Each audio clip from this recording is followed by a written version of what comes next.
Dear students, Vande Mataram to all of you. આપણે જાણીએ છીએ કે ભગવાને માનવનું સર્જન કંઈક ટેલેન્ટ આપીને કર્યું છે. એની જેમ જ પશુ પક્ષીઓને પણ કંઈક ટેલેન્ટ આપ્યા છે. આજે આપણે કીડીઓ વિશે અભ્યાસ કરવાનો છે. આપણને ખબર છે કે કીડી પોતાના વજન કરતાં 10 થી 50 ગણું વજન ઉંચકી શકે છે. અને આ જ કીડીઓ તેના ટીમ વર્ક માટે પણ ખૂબ જ જાણીતી છે. આપણે આ યુનિટમાં અમ્બ્રેલા એન્ટ વિશે અભ્યાસ કરવાનો છે. અમ્બ્રેલા એન્ટ્સ જે ખેતી કરે છે, ત્યારબાદ એવી કીડીઓ જે બીજી માખીઓને પાડે છે અને તેને દોહે છે, ત્યારબાદ રેડ એન્ટ્સ જે બીજી કીડીઓને ગુલામ તરીકે રાખે છે, તેની પાસે કામ કરાવે છે, અને સૌથી છેલ્લે ડ્રાઈવર એન્ટ્સ ઓફ આફ્રિકા જે હાથી અને અજગરને પણ પોતાનો ખોરાક કરી જાય છે. યસ ફ્રેન્ડ્સ, આપણે આ યુનિટમાં આ બધી જ કીડીઓ વિશે અભ્યાસ કરવાનો છે. So dear students, let's start standard 12 unit number 5 read number 1 ants. Dear friends, after watching a nice introduction of the unit, now we will start our unit line to line. The following behavior was noticed by a scientist who was making a study of ants. Following behavior मतलब કે નીચે મુજબનું વર્તન કે વર્તણૂક ધ્યાનમાં આવ્યું. કોને? એક વૈજ્ઞાનિકને. કયો વૈજ્ઞાનિક? Who was making a study of ants, કે જે કીડીઓનો અભ્યાસ કરી રહ્યો હતો. મિત્રો, અહીંયા એક વસ્તુ ખાસ ધ્યાન રાખજો કે હુ આવે ને એટલે હુ પછી સીધું ક્રિયાપદ આવે, અને હુની આગળ હંમેશા સજીવ કરતા જ હોય. જોઈ લો ફરી એકવાર. અને ડિસ્ક્રાઇબિંગ પર્સન કહેવાય ફંક્શનમાં. Describing person. A number of ants were down in a pit, કે ઘણી બધી કીડીઓ ક્યાં હતી? ડાઉન ઇન એ પીટ એટલે કે નીચે એક ખાડામાં હતી. વેર they had killed some flies, કે જ્યાં તેઓએ કેટલીક માખીઓને મારી નાખેલી હતી. એન્ડ અધર ઇન્સેક્ટ્સ ટુ, અને બીજા કેટલાક જીવડાને પણ. શેના માટે? For food. મતલબ એ ખાડામાં આ કીડીઓએ કેટલીક માખીઓને અને બીજા કેટલાક જંતુઓને તેમના ખોરાક માટે મારી નાખેલા હતા. The ants began fetching the small bits of these insects up to their anthill. એન્ટિલ મતલબ કીડીનું દર. હવે આ કીડીઓએ શરૂ શું કર્યું? ફેચ. ફેચ મતલબ થાય જઈને લાવવું, અને આમ ભરવું પણ કહેવાય. પાણી ભરવાની વાત આવે ને તો પણ ફેચ જ શબ્દ વપરાય છે અહીંયા. એટલે આ કીડીઓએ હવે શરૂ શું કર્યું? જે કણતા ખોરાકના એને પોતાના કીડીના દર સુધી લઈ જવાનું કામ શરૂ કર્યું. This was arduous work for them. આ કામ તેઓના માટે કેવું હતું? ખૂબ જ ડિફિકલ્ટ હતું. The sides of the pit were steep. તકલીફ શું હતી? કે જે ખાડામાં કીડીઓ નીચે હતી ને, એ ખાડાની સાઈડ કેવી હતી? એકદમ સ્ટીપ એટલે કે સીધા ચઢાણવાળી હતી. એટલે એ પગ લપસી જાય, ચડાઈ નહીં સીધું, એવી એની સાઈડની દિવાલો હતી બધી ખાડાની. And considering the size of the ants, અને જો કીડીઓની સાઇઝને ધ્યાનમાં રાખીને આપણે કદાચ, તો the loads they were carrying were very heavy, કે વજન જે એ ઊંચકી રહી હતી તે ખરેખર વજન ખૂબ જ વધુ હતો. ઇટ વોઝ એઝ ઇફ, આ તો એવું લાગતું હતું જાણે કે a group of men were carrying a weight of 200 pounds each. લાગતું હતું કેવું? કે જાણે કે આખા ગ્રુપનો દરેક માણસ છે ને 200 પાઉન્ડનું વજન ઊંચકી રહ્યો હોય ને એવું લાગતું હતું. અને પાઉન્ડની વાત કરીએ તો 1 પાઉન્ડ બરાબર 0.454 કિલોગ્રામ થાય. મતલબ 500 ગ્રામની આસપાસ કહેવાય 1 પાઉન્ડ. એટલે આ વજનનો એક એકમ છે. And climbing cliff at the same time, મતલબ કે 200 પાઉન્ડનું વજન ઊંચકી રહ્યા હતા અને સાથોસાથ ટેકરી પણ ચડી રહ્યા હતા. આ એવું દ્રશ્ય હતું અત્યારે. આ દ્રશ્ય એક સાયન્ટિસ્ટ દ્વારા જોવામાં આવ્યું, કે જે સાયન્ટિસ્ટ કીડીઓનો અભ્યાસ કરતો હતો. હવે આગળ શું થયું જોઈએ આપણે. The ends immediately organised the work in this way. હવે કીડીઓએ તાત્કાલિક કામની કંઈક આ મુજબ વ્યવસ્થા કરી. કેવી રીતે કરી જો, while someone carrying up the bits of insect. કેટલીક કીડીઓ શું કરતી હતી કે જે ઓલા જંતુઓ હતા ને એને એ ઊંચકી રહી હતી, બરાબર ને, જંતુને કોણ હતા ટૂંકમાં જંતુઓના જે એને ઊંચકી રહી હતી. The others went in front, બીજી કેટલીક આગળ ગઈ. And cleared away any sand or small stone that obstructed the way. એને આગળ જઈને શું કર્યું, એને દૂર કર્યું, સાફ કર્યું. શેનું, કાંઈ ધૂળ હોય અથવા બીજા કોઈ પણ પદાર્થો જે રસ્તાને અવરોધતા હોય ને, જેને ચાલવામાં કંઈ નડતું હોય, રસ્તામાં નડતું હોય ને, એ બધી જ વસ્તુઓ જે કાંઈ પથરા કે રેતી એ બધું જ એને શું કર્યું, ક્લિયર્ડ અવે, રિમૂવ, રસ્તામાંથી દૂર કર્યું, સાફ કર્યું. At points where it was difficult to get a foothold. હવે એક જગ્યા કેવી હતી ખબર, કે ત્યાં છે ને પગ મૂકવા માટે કાંઈ જગ્યા જ નહોતી.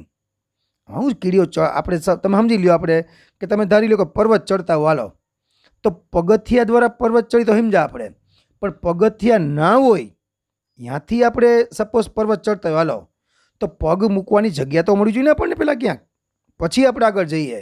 તો અહીંયા એવું જ હતું કે આ લોકોને પગ મૂકવાની કંઈ જગ્યા નહોતી મળતી. These other ends would position themselves in such a way that the ants carrying the loads could easily climb over them.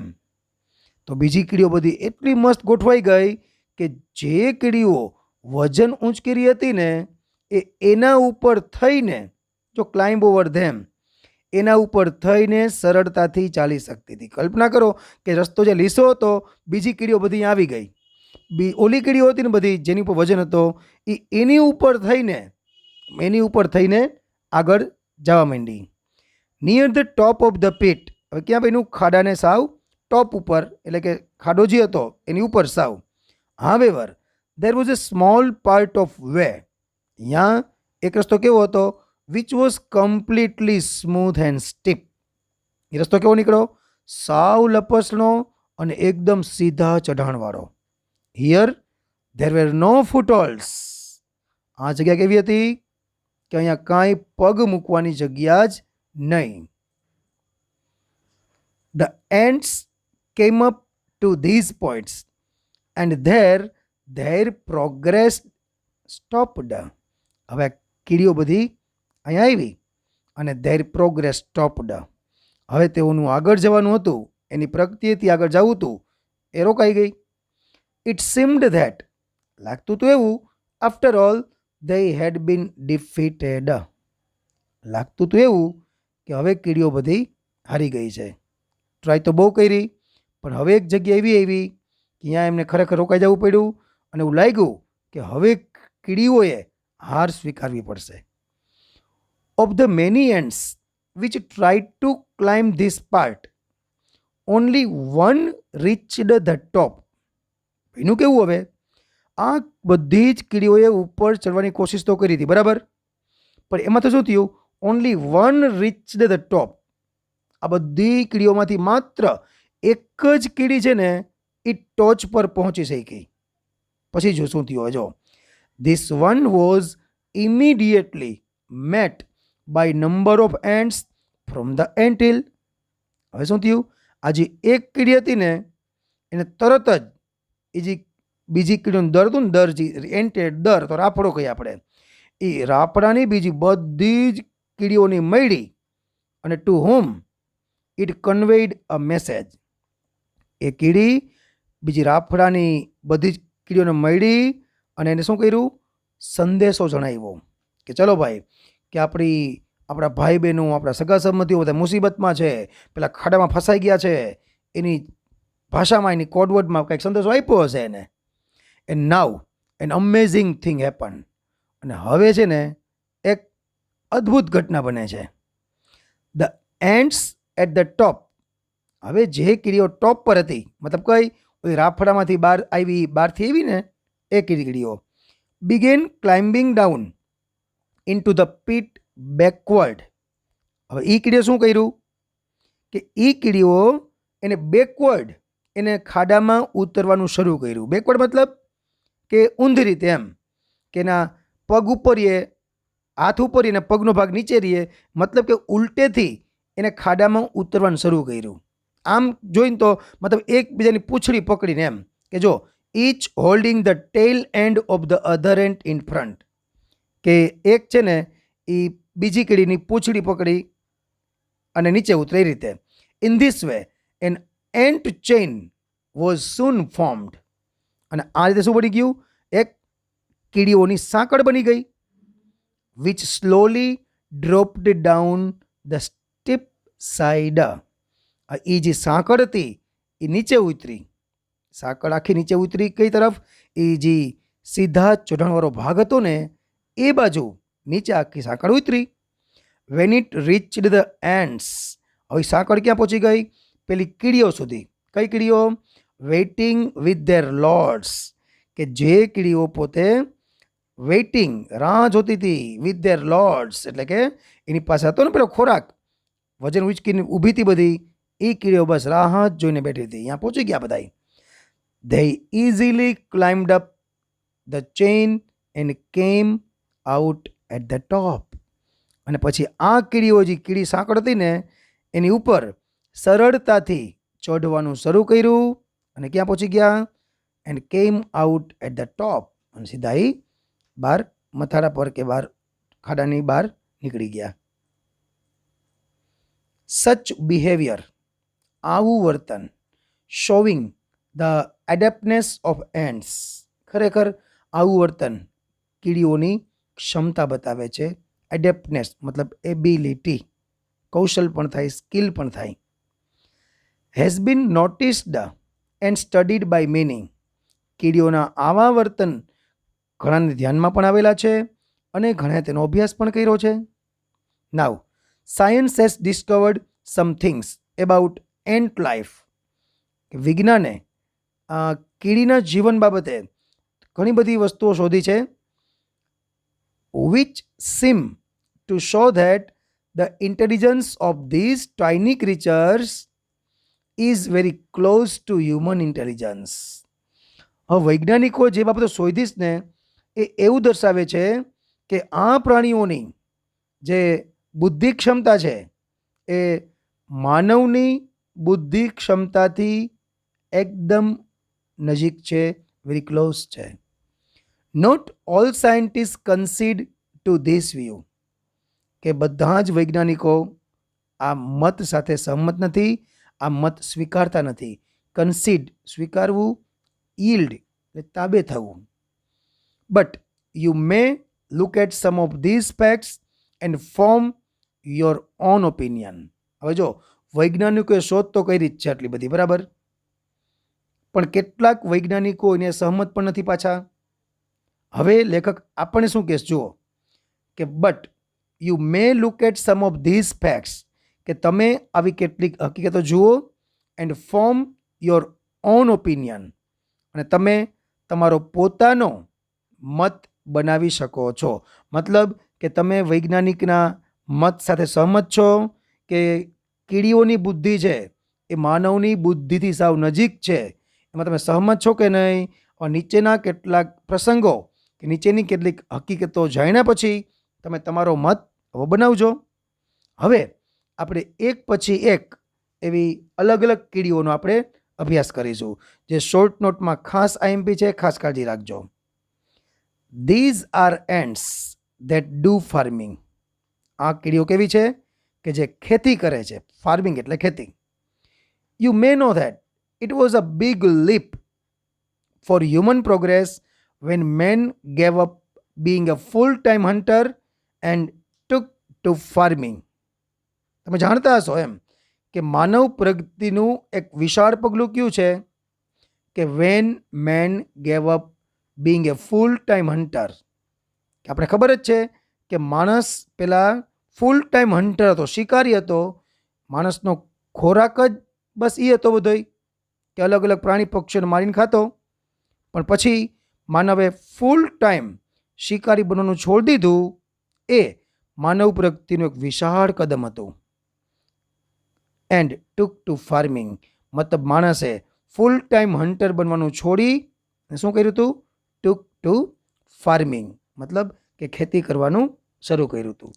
સિમિંગલી, દેખીતી રીતે, the umbrella ants of South Africa have taken the same step in that small way.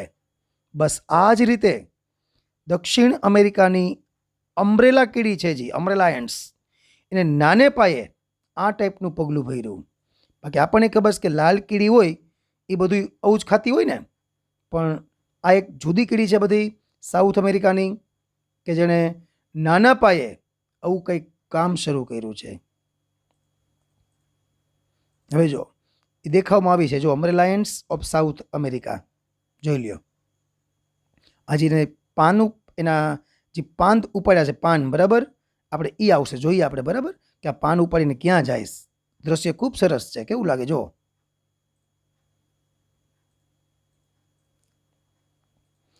They are called by that name. આ કીડીઓને umbrella ends તરીકે આપણે ઓળખીએ છીએ. શું કામે? Because they are often seen. તેઓને આપણે વારે વારે જોઈ શકીએ છીએ. Carrying large pieces of leaf over their heads like umbrellas. શું કામે? કે આપણે ઘણીવાર તેઓને છત્રીની જેમ મોટા મોટા પાંદડા તેમના માથા પર આપણે લઈ જતી આપણે તેને જોઈ શકીએ છીએ. They take these pieces of leaf to their nest. શું કરે છે? આ જે મોટા મોટા પાન છે ને, એના કટકા છે, એને ક્યાં લઈ જાય? પોતાના નેસ્ટ. જો આમ તો નેસ્ટ એટલે માળો થાય, પણ કીડીની વાત છે દર કહેવાય આપણે અહીંયા. They take these pieces of leaf to their nest, where, કે જ્યાં, they chew them up nicely. એને સારી રીતે બહુ ચાવે છે. ચાવવું, ચાલવું નથી હોય, યાદ રાખજો, ચાવવું છે. ચ્યુ એટલે ચાવવું થાય, કે જ્યાં તેઓ આ પાનને ખૂબ જ સારી રીતે ચાવે છે. આફ્ટરવર્ડ્સ, ત્યારબાદ, they make beds of these chewed up leaves. ત્યારબાદ શું કરે? જે ચાવેલા પાન હોય ને એના ક્યારા બનાવે, ચાવેલા પાનના. પછી શું થાય? ઓન ધીઝ બેડ્સ, અને આ ક્યારામાં, ગ્રોઝ ઉગે છે, એ કાઇન્ડ ઓફ ફંગસ. શું ઉગે છે? એક પ્રકારની ફૂગ ઉત્પન્ન થાય છે. Which is the food of ants. બસ એ ફૂગ છે ને એ જ આનો ખોરાક છે. કેટલું બુદ્ધિપૂર્વકનું કામ કહેવાય. જો આપણે કેમ માણસો ખેતી કરે, કે આપણે ખેતી કરીએ અને પછી ખેતીમાં જે આપણે શાકભાજી ફળફળાદી એ આપણે ખાઈએ, બસ આ એ થયું ને. જોવો જીતો કે એને પહેલાં શું કર્યું? પહેલાં પાન ગોઈતા, એ પાનને લેવી, પછી પાનને ચાવ્યા, ચાવેલા પાનના ક્યારા બનાવ્યા, અને એ ક્યારા બનાવ્યા પછી એમાં એક પ્રકારની ફૂગ ઉત્પન્ન થઈ, અને ફૂગ એ એનો ખોરાક. બસ એટલા માટે એને શું કહીએ છીએ આપણે? અમ્બ્રેલા એન્ટ, અને પાછું ફાર્મિંગ કરતી, ખેતી કરતી એમ. તો બસ મિત્રો, આ છે આપણો પાર્ટ 1નો એન્ડ. હવે આપણે આગળની સ્ટોરી, બીજી બધી કીડીઓની બહુ ઇન્ટરેસ્ટિંગ સ્ટોરી છે, એ બધી પાર્ટ 2માં જોઈશું. વંદે માતરમ. ભારત માતા કી જય.